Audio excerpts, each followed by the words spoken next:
Hi friends, welcome back to Swamy's kitchen. நாம் இன்னைக்கு பார்க்க போகிற ரெசிபி இடியாப்பம். இடியாப்பத்துக்கு இனிப்பு தேங்காய் பாலும் கார தேங்காய் பாலும். இனிப்பு சாப்பிடாதவங்களுக்கு காரத்தில் செய்து வச்சுருக்கேன். பாருங்கள், இது எப்படி செய்தலான்னு நம்ம பார்த்துருவோம். அடுப்பில் பாத்திரத்தை வச்சு 1 கப்பு தண்ணி விடுவேன். 1 கப்பு மாவுக்கு 1 கப்பு தண்ணி கரெக்டாக இருக்கும். அதில் 1 டீஸ்பூன் நெய், ஒரு 1/4 டீஸ்பூன் போல் உப்பு போட்டு நல்லா கொதிக்க விடுங்க. நல்லா கொதிக்கணும். நல்லா கொதித்து வரட்டு. பாருங்கள், நல்லா கொதிச்சுட்டு இந்த நெய் எல்லாமே நல்லா கலந்து வரணும். இப்போ அடுப்பை ஆஃப் பண்ணிடுங்க. இப்போ ஆஃப் பண்ணிக்கிட்டு நம்ம ஒரு பாத்திரத்தை எடுத்து அதில் 1 கப்பு அரிசி மாவு, பாருங்கள் 1 கப்பு அரிசி மாவுக்கு 1 கப்பு தண்ணி கரெக்டாக இருக்கும். இப்போ நம்ம கொதிச்ச வெந்நியை கொஞ்சம் கொஞ்சமாக விட்டு நல்லா கிளறி விடுங்க. கொஞ்சம் கொஞ்சமாக விட்டு கிளறி விடுங்க. சில மாவு நிறைய எடுக்கும், சில மாவு குறைவாக எடுக்கும் தண்ணி, அதனால் பார்த்து விட்டு விடுங்க. இப்போ இதுக்கு 1 கப்பு மாவுக்கும் 1 கப்பு தண்ணி கரெக்டாக இருந்து கரெக்டாக நல்லா கலந்து விட்டுட்டு இதை நம்ம மூடி வச்சிடலாம்.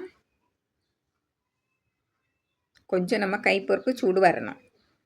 அப்படியே தான் மூடி வச்சுருவோம். இப்போ நம்ம தேங்காய் பால் எடுக்கலாம். 1 கப்பு தேங்காய் துருவலை மிக்ஸி ஜாரில் போட்டு 1 கப்பு தண்ணி விட்டு இளஞ்சூடான தண்ணி விட்டு நல்லா அரைச்சி எடுத்துருங்க. நம்ம இளஞ்சூடான தண்ணி விடுறதுனால பால் நல்லா வரும். பாருங்கள், இப்படி நல்லா அழுத்தி விட்டுருங்க. பாருங்கள், தேங்காய் பால் எடுத்தாச்சு. இப்போ அடுத்து இன்னொரு 1/2 கப்பு தண்ணி விட்டு நல்லா அரைச்சி எடுத்துருங்க. அதையும் நல்லா வடிகட்டிட்டு அடுத்து ஒரு 1/2 கப்பு தண்ணி விட்டு அதையும் நல்லா அரைச்சி எடுத்து நல்லா பிழிஞ்சி எடுத்துருங்க. இப்போ தேங்காய் பால் ரெடி ஆகிட்டு, இப்போ நம்ம இனிப்பு தேங்காய் பால் செய்யறதுக்கு ஒரு சின்ன பாத்திரத்தில் அதில் 1 டேபிள் ஸ்பூன் நாட்டு சக்கரை போட்டிருக்கேன். அதில் உங்களுக்கு தேவையான அளவு பால் எடுத்துக்கிடுங்க. நான் 3 டேபிள் ஸ்பூன் பால் எடுத்துருக்கேன், கரெக்டாக இருக்கும். அதில் ஒரு பிஞ்சு ஏலக்காய் பொடி போட்டுருங்க. அதையும் நல்லா கலந்து தனியாக வச்சுடுங்க. இப்போ நம்ம கார தேங்காய் பாலுக்கு பார்த்துருவோம். அடுப்பில் கடாயை வச்சு 1 டீஸ்பூன் எண்ணெய் விட்டுருங்க. எண்ணெய் காய்ச்சதும் ஜீரகம் போடுங்க. கடுகு போட வேண்டாம். ஒரு பாதி வெங்காயத்தை பொடியாக கட் பண்ணி வச்சுருக்கேன். அதில் ஒரு பெரிய பச்சை மிளகாய் 4 அட்டு கீறி வச்சுருக்கேன்.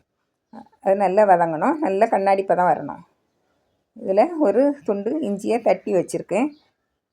கருவேப்பிலை கொஞ்சம் போட்டு நல்லா கண்ணாடி பதம் வரும் வரைக்கும் வதக்கி விட்டுருங்க. இப்போ இதில் நல்லா வதங்கிட்டு நல்லா வதங்கின உடனே ஒரு பாதி தக்காளி, பெரிய தக்காளியில் பாதி தக்காளி போட்டு நல்லா வதக்கி விட்டுருங்க. கொஞ்சம் உப்பு சேர்த்துருங்க. அது பதிவாக இல்லை வீடியோவில். கொஞ்சம் உப்பு சேர்த்து நல்லா வதக்கி விட்டுருங்க. நல்லா வதங்கி வரட்டு. நல்ல வாசனையாக இருக்கும் இந்த தேங்காய் பால். நம்ம இப்போ எடுத்து வச்ச மீதி இருக்க தேங்காய் பாலை இதில் விட்டு நல்லா கலந்து விட்டுருங்க. உப்பு பார்த்து போட்டுவிடுங்க. நல்லா கொதிக்க விட்டுறக்கூடாது. நல்லா கொதிக்கவே விட்டுறக்கூடாது. நீங்கள் கொதிக்க விட்டுறக்கூடாது, திரியாக வந்துடும்.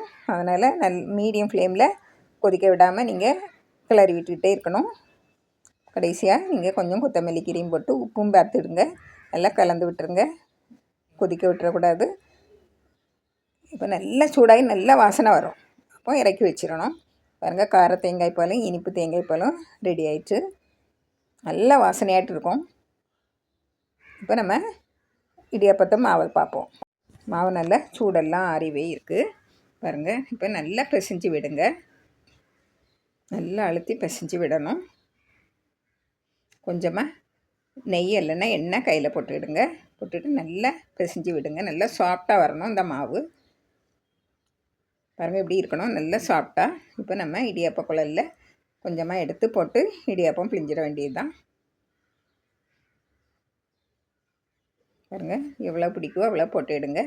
போட்டுவிட்டு நம்ம இட்லி தட்டு இல்லைன்னா இடியாப்ப தட்டு இருந்தால் இடியாப்ப தட்டில் கொஞ்சமாக எண்ணெய் தடவி நீங்கள் வச்சு பிழிஞ்சி எடுத்துட்டீங்கன்னா இடியாப்பம் ரெடி ஆயிரும். நல்லா சாஃப்டாக இருக்கும் இந்த இடியாப்பம். எப்படி செய்யுது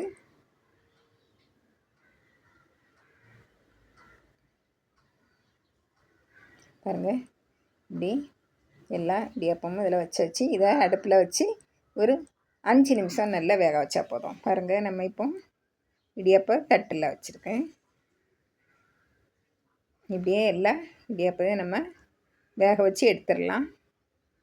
பாருங்கள், இதையும் ஒரு இதில் வேக வச்சு எடுத்துருவோம். பாருங்கள், முதல்ல இது உள்ள நல்லா நல்லா சாஃப்டாக இருக்குது. நல்லா பஞ்சு போல் இருக்கும். பாருங்கள், உங்களுக்கு எவ்வளோ பெருசாக வைக்கணுமோ அவ்வளோ பெருசாக வைங்க. நான் சின்னதாக தான் வச்சுருக்கேன். இதை எடுத்துருவோம். பாருங்கள், இடியாப்பத்தட்டில் வச்சதை பாருங்கள் இவ்வளோ சாஃப்டாக இருக்குது பாருங்கள். இப்போ நம்ம இடியாப்பம் எல்லாம் ரெடி ஆயிடுச்சு. இது கூட நம்ம கார தேங்காய் பாலும் இனிப்பு தேங்காய் பாலும் நான் பரிமாறியிருக்கேன். இதே போல் நீங்களும் செய்து பாருங்கள். பிடிச்சிருந்தால் லைக் பண்ணுங்கள், ஷேர் பண்ணுங்கள், கமெண்ட்ஸ் பண்ணுங்கள், மறக்காமல் சப்ஸ்கிரைப் பண்ணுங்கள். தேங்க்யூ.